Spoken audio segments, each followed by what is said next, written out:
Murphy. Turning Murphy. Got an eye for goal. He's dribbling through.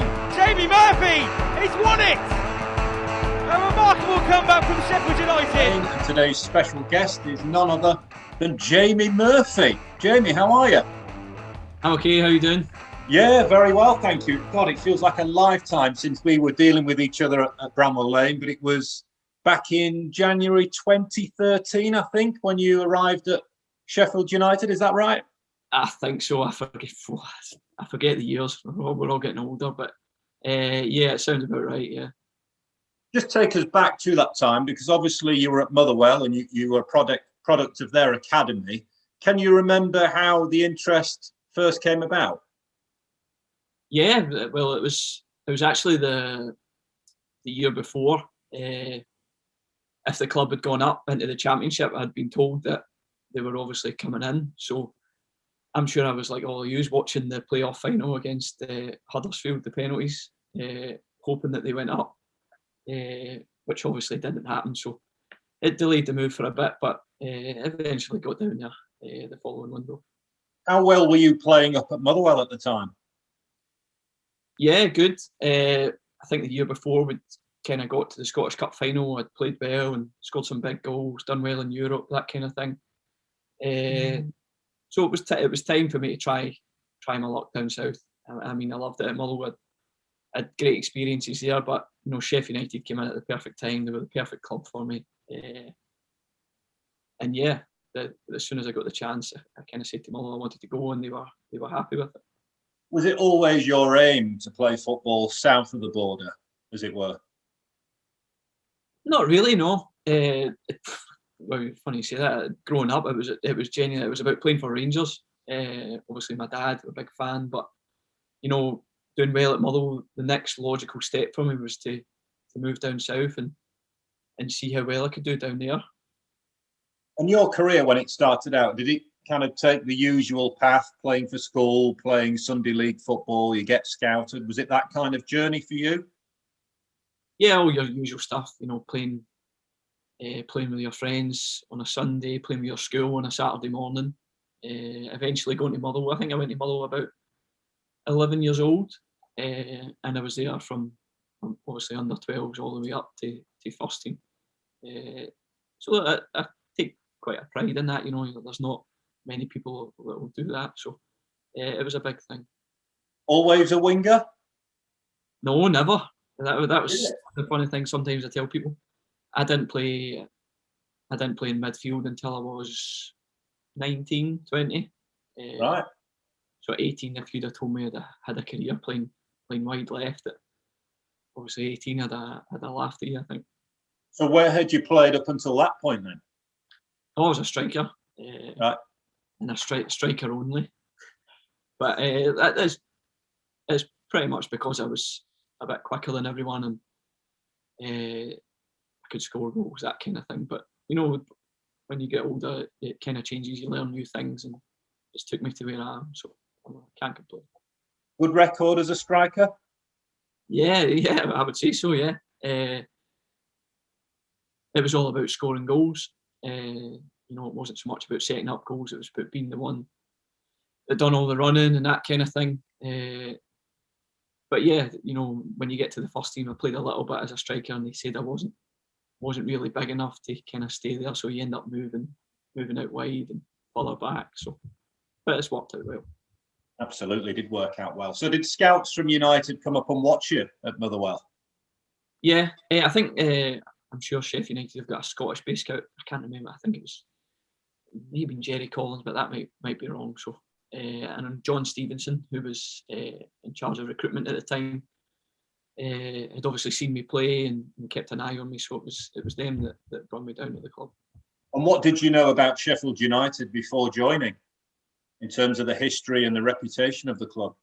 Not much, I'll be honest. It was, I mean, up in Scotland, we're kind of in our own kind of bubble up here. Yeah. You kind of watch the Premier League, but not much south of that. So obviously I knew they were a big club. Obviously Sheffield's a bigger city, and they were in League One at the time, trying to go back up. and it was obviously ambitious, which was what I was looking for. Danny Wilson, wasn't it, who signed you? Yeah, Danny Wilson, and he was great with me when I first came in as well. He really integrated me into the team pretty quickly. I played quite a lot of games, but unfortunately, I think he got sacked about maybe 5-6 weeks after I came in. Yeah. But as a guy and as a manager, I thought he was really good. Injuries were a bit of a problem, weren't they, at first, if memory serves me right, which might have just curtailed your progress a little bit. Yeah, I'll be first one to say I didn't really enjoy my first 6 months down there. I had a few injuries. I couldn't get used to, like, it was different in Scotland. You play at your own pace, that kind of thing. Yeah. And one in England, it was like back and forth, back. Like, I struggled a little bit at the start to kind of get used to it. Plus the fact I was in the hotel on my own, really, which, looking back now, was probably a mistake. Obviously, I left my girlfriend and everyone back home, and first time I'd been away, kind of just in the hotel. I mean, we had boys in the hotel: Dave Kitson, Danny Higginbotham, Tony McMahon, Danny Coyne, people like that. They were in. We'd go for dinner at night, and then you just go back to the room and you'd sit in the room.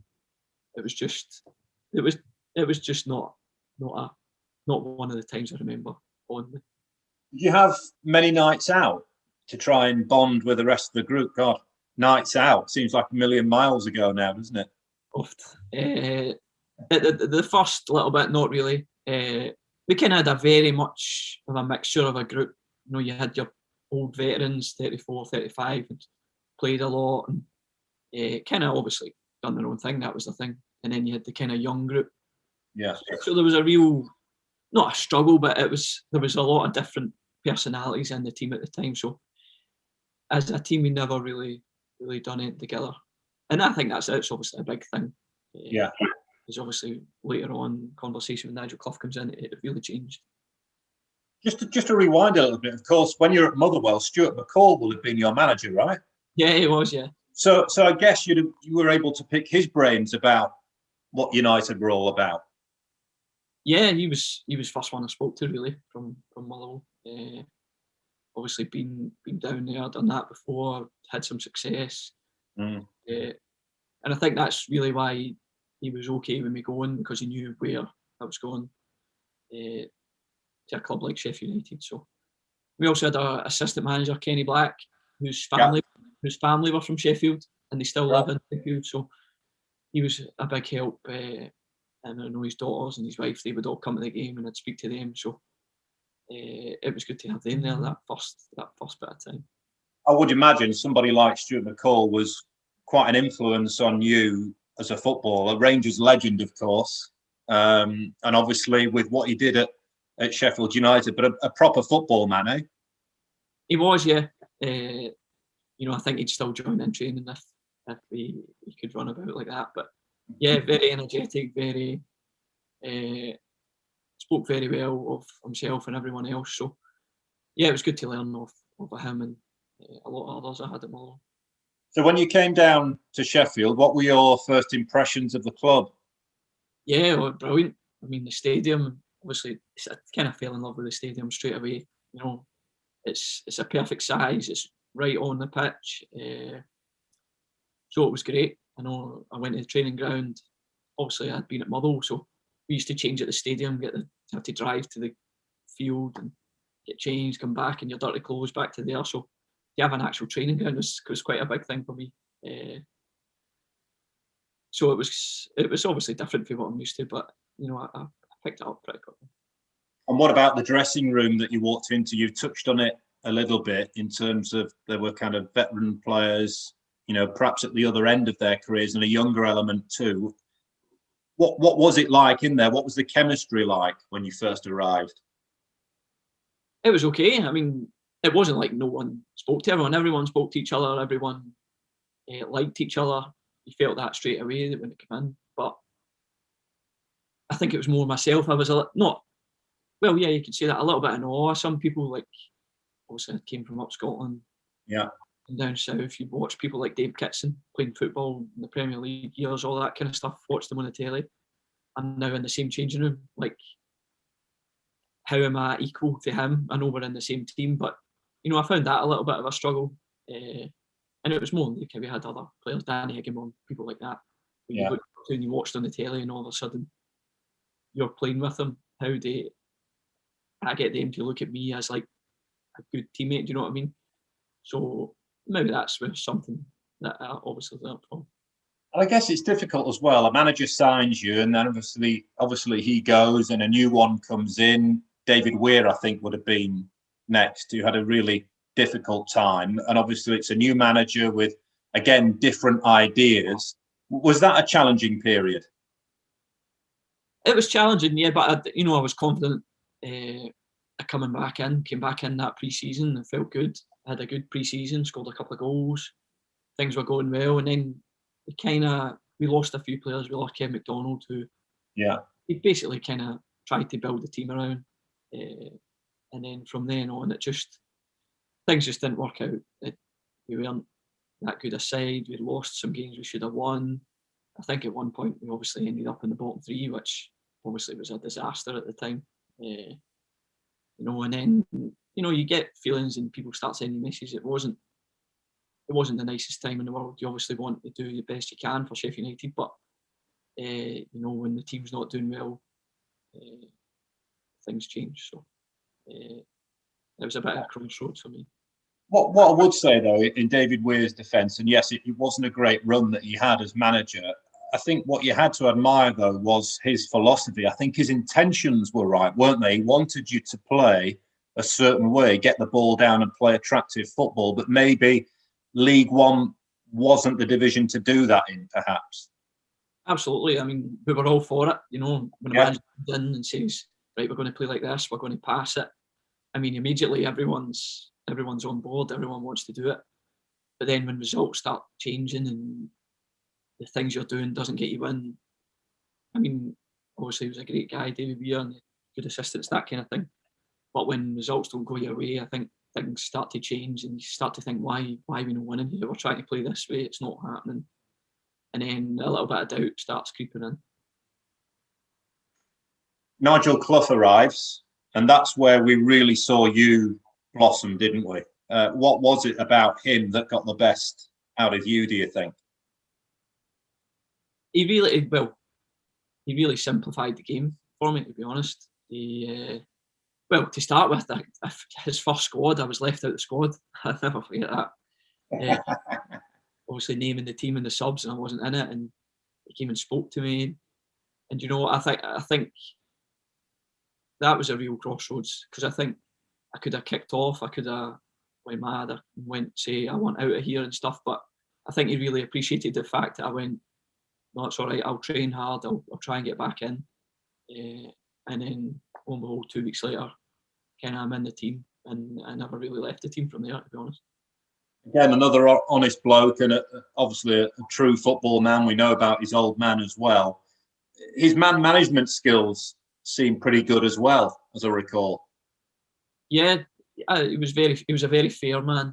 If you take 100% for him, he'd give 100% for you, on and off the pitch. He knew people's wives' names, he knew people's kids' names, that kind of thing. And to me, that's quite a big deal. Obviously, a family man myself, like if someone takes the time to kind of figure all that stuff out, no matter what happens on the park, it's always appreciated. Here's a bit of a quiz question for you. Do you remember your debut, and do you remember the team from your debut? Oh, Yeovil. No, sorry, that was the first start, was Yeovil. Oxford was the other one. In the FA Cup? The FA Cup, yeah. Can you name me the other 10 players in that team? Oft. Yeah, George Long, he was one. Yeah. Tony McMahon, he scored a free kick. That's right. Neil Collins, Harry Maguire. Yeah. Matt Hill. Matt Hill, yeah. I remember he broke his jaw after 10 minutes. He did. Yeah, God, I remember that. Who'd have been in midfield? Myself. No, I played up front. I think I played up front. I think that was just after Sean Miller maybe got his knee done. Yeah. I think I played up front with... Ooh. You've mentioned him already, I think. Dave Kitson must have been Dave Kitson, yeah. You're a couple short. Nick Blackman on the right. Yeah. Kevin McDonald. And one other midfield player. Michael Doyle. Oh, one more. There's one more. Chrissy, who played on the left. Ryan Flynn.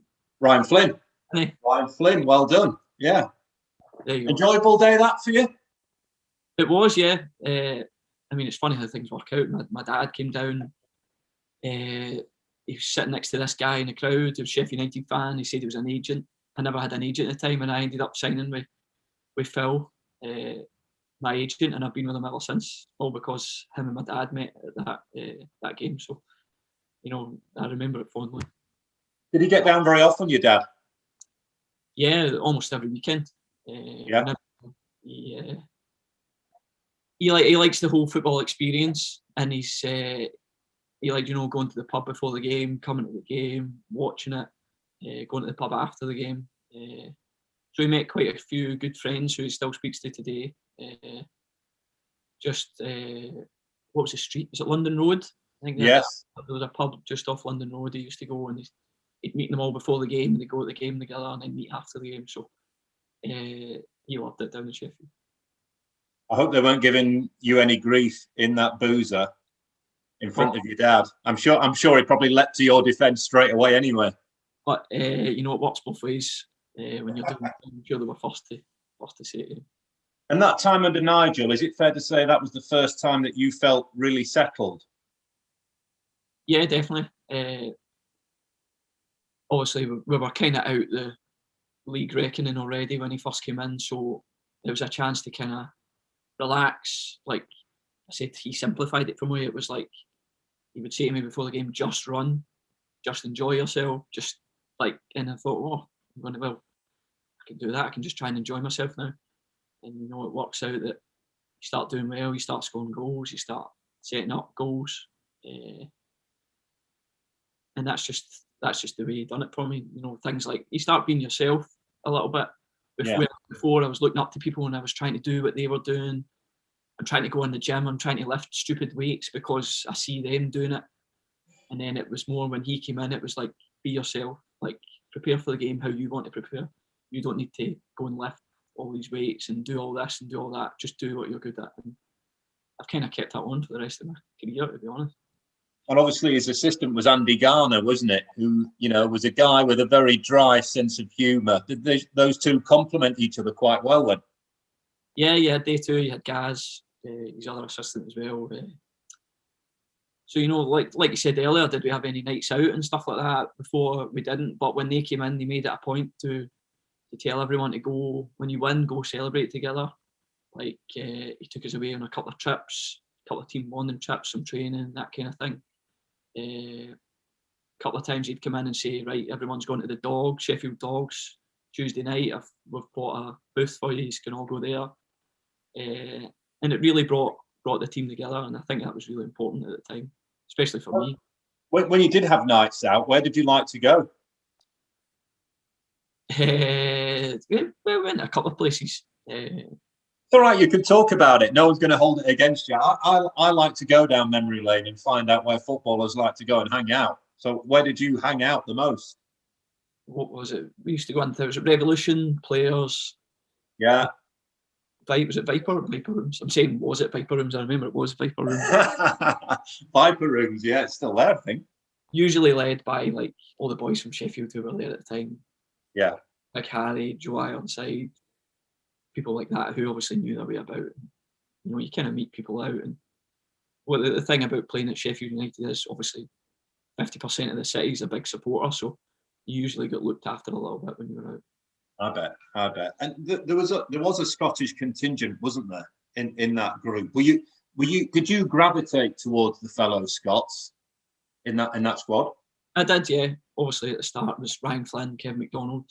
Obviously I still speak to today, and Ryan's a good friend of mine. Obviously stays up here now and still see him now and again and go speak to him. And then the next year it seemed like we brought in 4 or 5. Stephen McGinn, Stephen Scott, Mark McNulty, Bob Harris. Obviously Neil Collins was already there. Jamie Kevley, who technically isn't Scottish, but I know what you mean. So yeah, we had a good group, not just of Scottish boys, but other people. Chris Basham would obviously come in, he was a great guy and still there. Yeah. So yeah, we ended up with a good group of boys that you could go for dinner with, or you could talk to after training. So it was good. There was a good balance to that side, I thought, that Nigel managed to assemble. Obviously, you on one side and Flinny on the other side as well. It all seemed to kind of fit quite nicely together. And obviously, I guess that played its part in that incredible cup run you had as well. I mean, let's talk about that, because that really was something else, wasn't it? Yeah, I would say that's probably the most enjoyable time of my career. I think that, obviously we're out of the league. It was disappointing, but you had these massive cup games coming up. So it was like, right, our season is the FA Cup here. How far can we go? What can we do?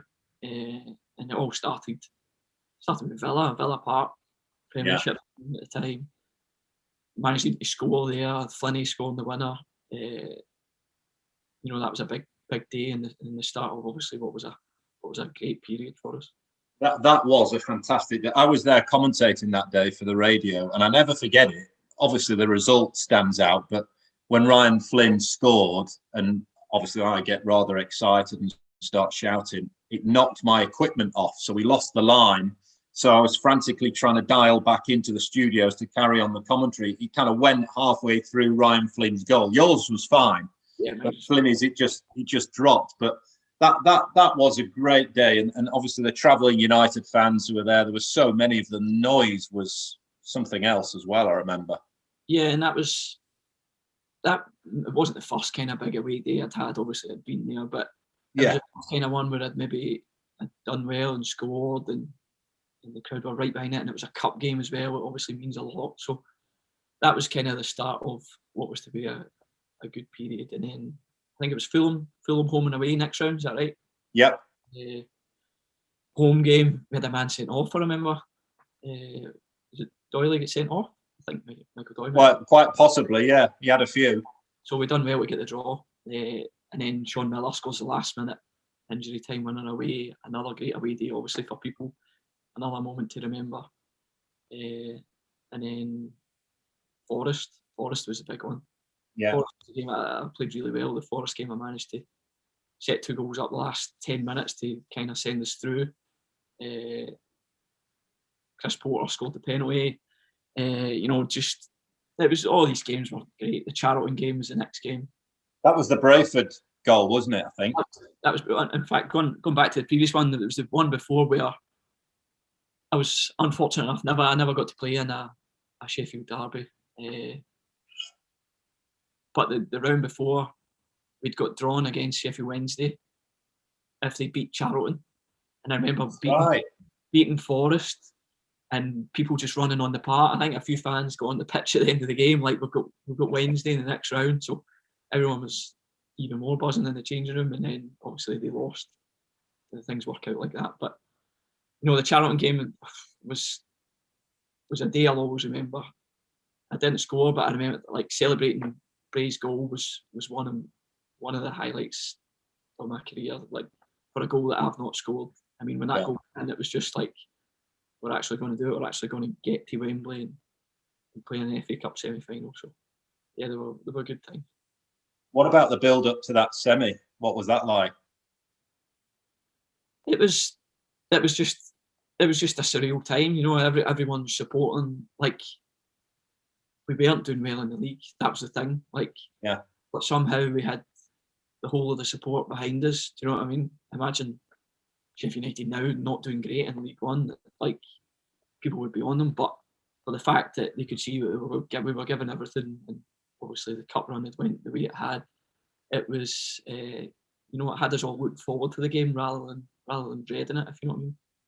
Did you go away in the build up to that Wembley game? I'm just trying to think how Nigel Clough might have prepared you all for a game of that magnitude. We went away to Marbella. I think it was a few weeks before. It wasn't like the week of. Yeah. Or like the week before that. It was a few weeks before. We had a bit of training. We kind of go out as a team and that kind of thing. But it was pretty much at Shirecliffe, doing your thing, getting ready, trying not to worry about the other team. It's obviously Hull, we were in the Premier League again at the time, and just try and enjoy the game, try and look forward to it.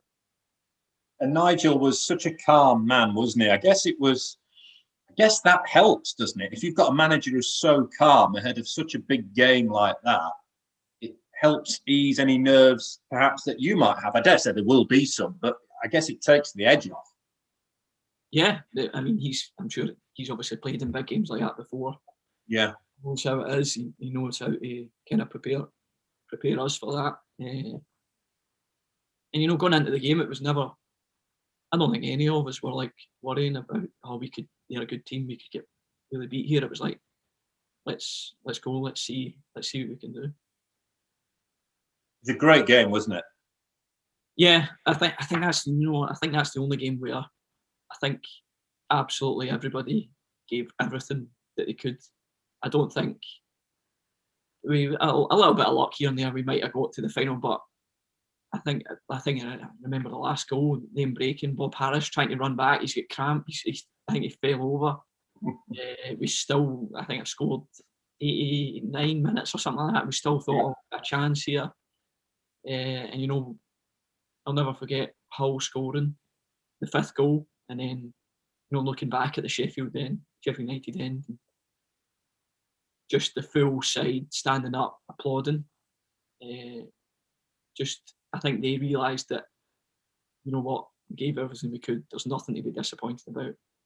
Yeah, we wanted to get to the final, but can you really complain if we give that much to the game? Great point, because I covered Sheffield United so many times in playoff finals, and it's ended in disappointment, of course. But that was a proper lump in the throat moment when you've just lost in an FA Cup semi-final, but you're getting a standing ovation like that. That really was kind of goosebumps time, wasn't it? Yeah, it was a special moment. I mean, like, I think the crowd was like 70,000, 75,000 or whatever. Yeah. Half of them Blades fans. Just to look in that end, and then to look over my mum and dad, my family, my friends had all flew down, just to see them all there. It was a special day. There's not many days where I've lost and I've seen it was a special day, but that was. And even after the game, getting on the bus, we had a drink on the bus, we relaxed, we spoke about the game, there was nobody upset. It wasn't a celebration, but it was just a realisation that, we'd done all right. First half, I thought as a team you were immense, and it was looking so good. And then, if memory serves me right, Steve Bruce made a couple of changes at half time, which allowed Tom Huddleston to get in the game a bit more. That's how I remember it.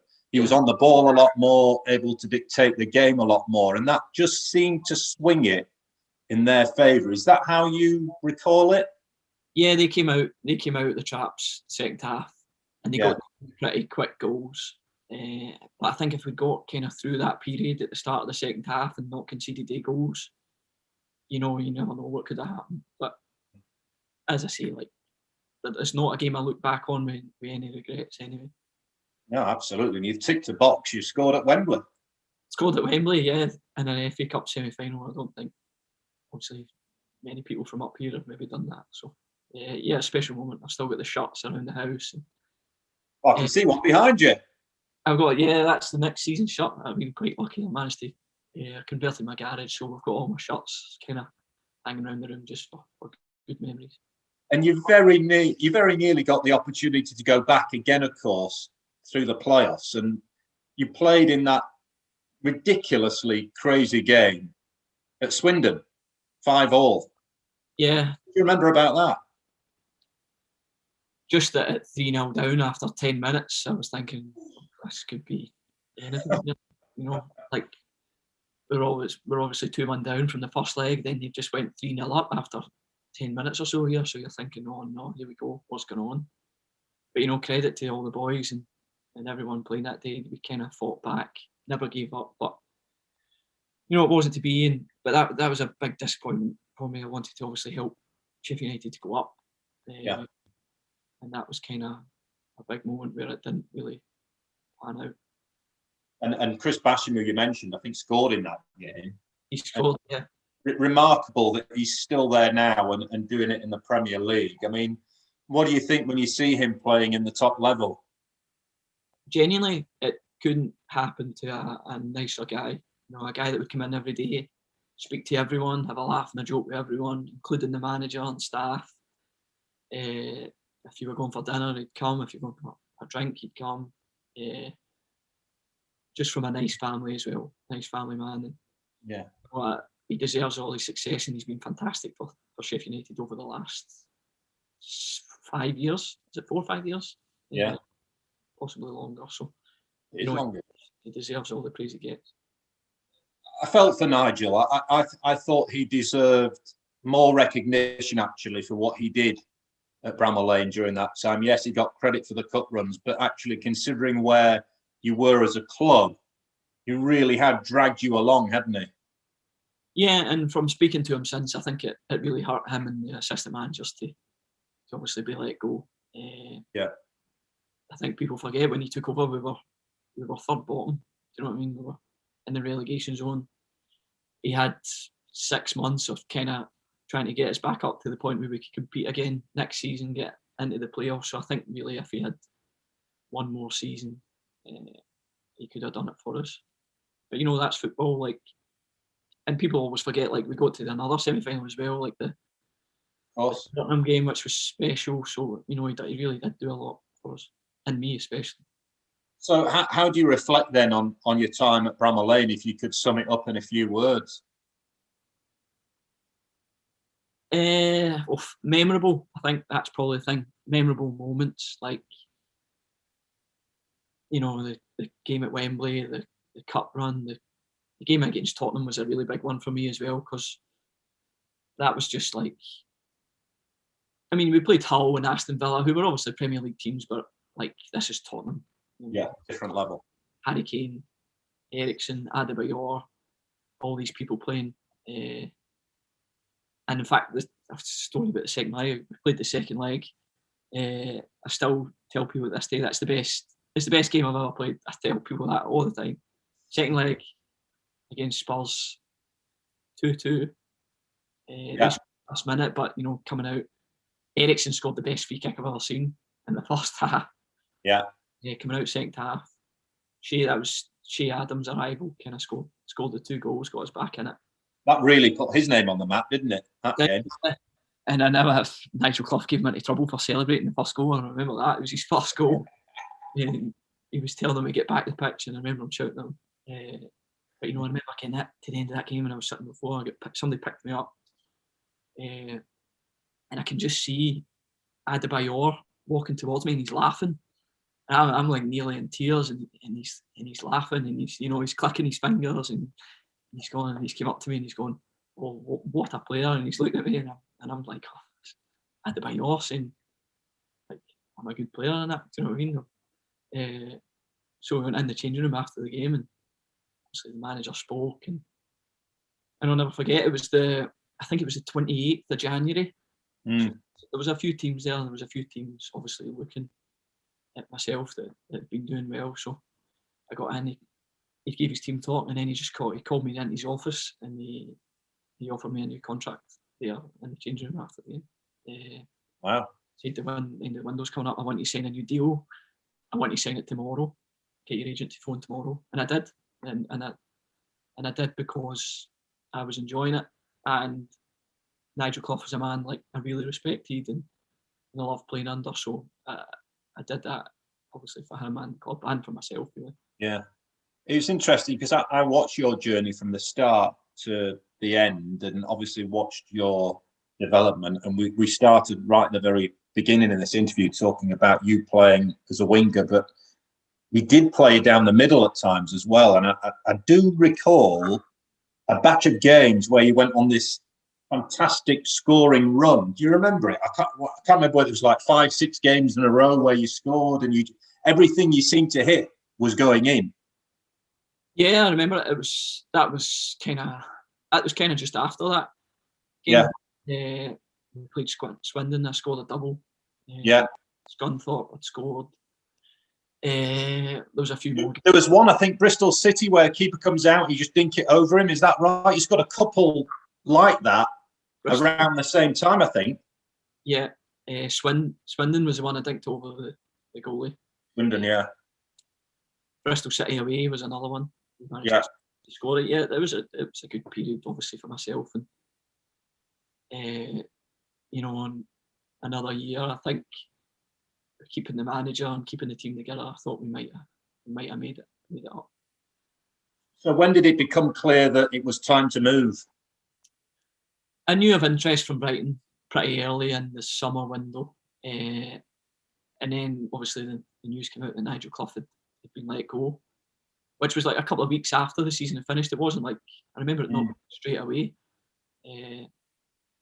So that kind of made my decision a bit easier, because new manager coming in, new start.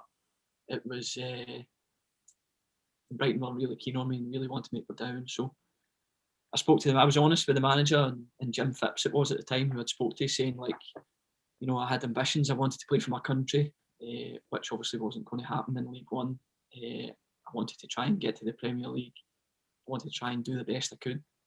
And you know what? They kind of, I don't think they agreed at the start, but in the end, I think the deal got done. And it's one of these times where, sometimes things don't work out for players or clubs when they trade players or whatever. But, I think it worked out great for everyone. Yeah. To go up, play in the Championship, get the chance to get promoted, play in the Premier League, play for Scotland. Sheffield United obviously maybe took another year, but eventually under Chris Wilder, who's done fantastic to get up to the Championship, up to the Premier League again. So, it worked out well. Yeah.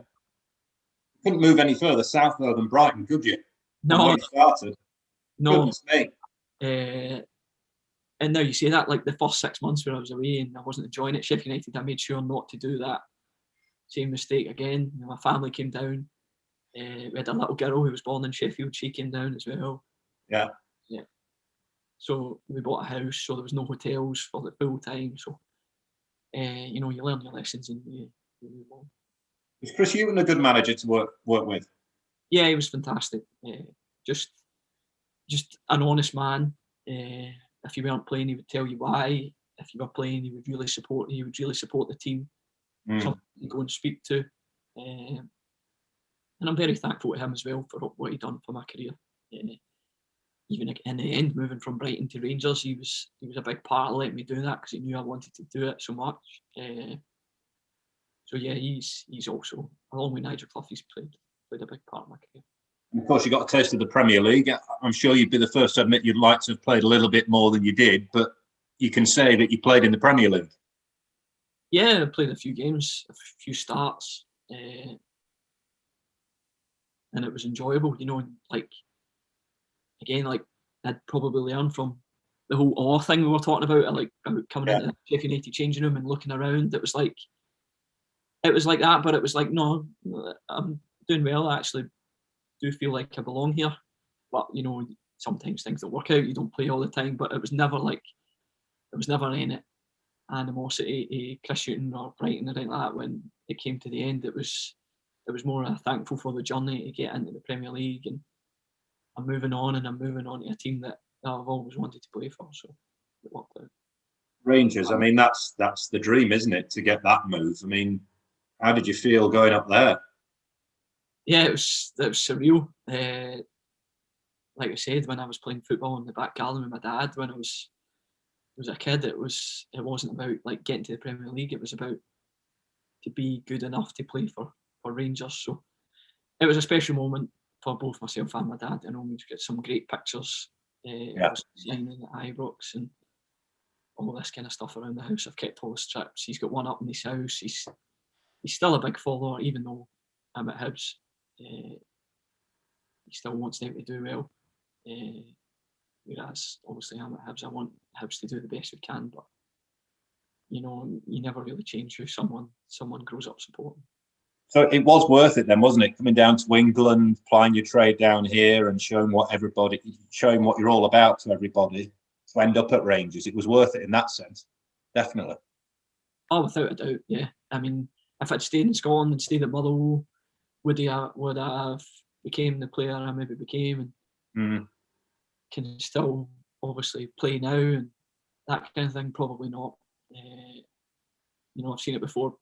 Players kind of end up staying still if they stay at the same place too long. So to move down to England and have a successful time, I mean, I know a lot of people have went down and come straight back up. So to stick it out and have success down there and achieve some great things, it's a big thing for me. And obviously, as you mentioned, you're at Hibs. I mean, where are you now in your career, Jamie, do you feel? Still hungry as ever. Still try and achieve whatever success we can with Hibs. We've got a great chance of getting into Europe and hopefully finishing third this year, but we've got to fight out with a couple of other teams. But, for me, I had that bad injury and I've missed maybe 2 years of probably playing. So it's about playing football for me now. I mean, I enjoy it. I love doing it. I want to do the best I can. I want Hibs to reach the highest point we can. I want to be a part of that. So yeah, just exciting. Hopefully I can play till 35 plus, but you never know. I'm going to try and stick it out as long as I can. Door still open at Rangers? Sorry, what did you say? I know. Is the door still open at Rangers? No, I think it's all done. I think time to move on. Obviously the team are doing great just now. They look as if they're going to push on and win the league. So I'm happy for them. But for myself, it's all about Hibs now. It's all about what can I do for them? How can I help the team? And I'm getting older. I'm starting to think about other things like doing the coaching badges, done a couple of online learning things. Trying to prepare the best you can for what's coming. But first things first. They want to be successful at Hibs. Sure. And do you still, I'm sure you do, keep an eye on the Blades in the Premier League? Obviously, it's not the season that we'd all hoped for. Brilliant last season. They've been on the wrong end of some tight results this term. What's it been like for you watching them in the Premier League? Obviously deserve to go up. And then last year was just fantastic. I'm sure for all Blades fans watching that last year, to see them do so well, to see players that they kind of came through the leagues with doing so well as well was a big thing. Yeah. The manager who supported the club, that it was fantastic. Obviously, like you said, this year's not been really what they wanted, but you can see the last month or so things have really picked up. You can see them going into games again thinking that we're going to win this. So, it's a long time now between now and the end. So hopefully they can give everything they have and stay up. And it's the fans, I think, not having them there has had a major impact, as it will have done for most clubs, I'm sure. But the manager has pointed it out several times that an empty Bramall Lane, when you're up against it week in, week out, is going to have a negative effect, isn't it? Yeah, they're definitely the 12th man, obviously, for the team. It's, we used to say, like, the fans at the Cop End could almost suck the ball into the goal when you were going that way in the second half. So it's a bigger disadvantage for Sheffield United than it is for most teams, I think. Everyone in the city of Sheffield, well, say everyone, 50% of the city of Sheffield wants a team to do well. So to not have that, to not even be walking down the street and have someone coming up and encourage you, it's obviously disappointing to not have that as a player there now. But I'm sure they're giving everything they have, and if it's not to be this year, then I'm sure they'll come back fighting next year. Well, listen, it's been a pleasure to catch up again. It feels like only yesterday I was watching you in the red and white. I can't believe it's been so long, but thank you for your time. Best of luck at Hibs. And who knows, we might see you at Bramall Lane at some point in the near future, coming down to watch a game maybe. It'd be good to see you down there again, but thank you. Yeah, definitely. I mean, I've not been back since I left, so it's definitely on the bucket list to get back down there once I finish playing. See everybody. Oh, man, thank you very much indeed. Jamie Murphy, everybody. Thanks for tuning in, and remember, stay safe, and we'll see you again soon.